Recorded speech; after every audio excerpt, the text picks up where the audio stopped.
रामू और सोमू की दिवाली। विजयपुर नामक गांव में रामू नाम का लड़का रहता था। बचपन में ही पिताजी के गुजरने के कारण उसकी माँ अपनी मेहनत से उसे पालती थी। जंगल से लकड़ियाँ जमा करके लाकर उन्हें बेचकर अपने बेटे को पढ़ाती थी। दिवाली के उत्सव पर सारे लोग पटाखों से आतिशबाजी करने पर उसे भी पटाखे दिलाने की हर साल माँ के पास जिद करता था। ऐसे आगे बड़े होते होते माँ की मेहनत और परेशानियों को समझते हुए रामू ने पूछना बंद कर दिया। दिवाली के उत्सव के दिन बहुत सारे पटाखों से आतिशबाजी करने वालों के घरों के पास जाकर बहुत देर उधर ही खड़ा होकर उनके उत्सव को देख खुश होता था।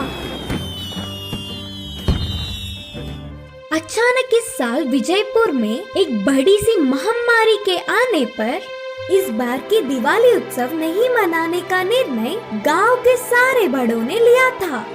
हमेशा की तरह ही दिवाली की शाम में गलियों में घूम रहे रामू को एक बड़ी सी बंगले में एक बच्चा रोता हुआ दिखा। क्षणों में मनचाहा मिलने वाला पैसे वाला लड़का क्यों रो रहा है करके रामू समझ नहीं पाया और कारण जानने की इच्छा से रामू उस लड़के के पास गया तो उसका नाम सोमू करके पता चला। सोमू, क्यों रो रहे हो करके पूछा रामू। पिताजी ने मुझसे दिवाली के पटाखे नहीं दिलाएंगे करके कहा। मैं पटाखों से खेलने तक किसी से बात भी नहीं करूँगा, जाओ।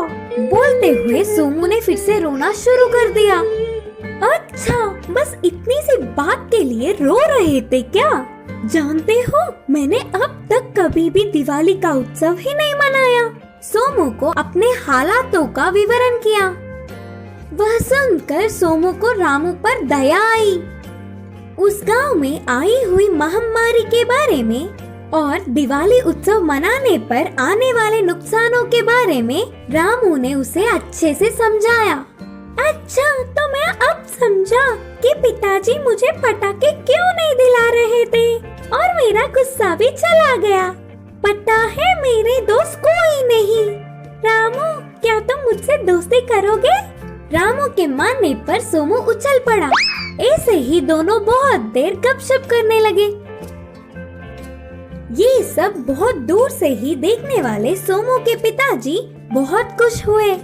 अगले दिन ही रामू के माँ के पास जाकर उससे पहले ही दिन रामू और सोमू के बीच की बात को उन्हें बताया और रामू की चतुरता की बहुत तारीफ की। उसकी पढ़ाई के खर्चे उठाने के साथ साथ सोमू के पिताजी ने उन्हें अपने कारोबार में काम भी दिलाया।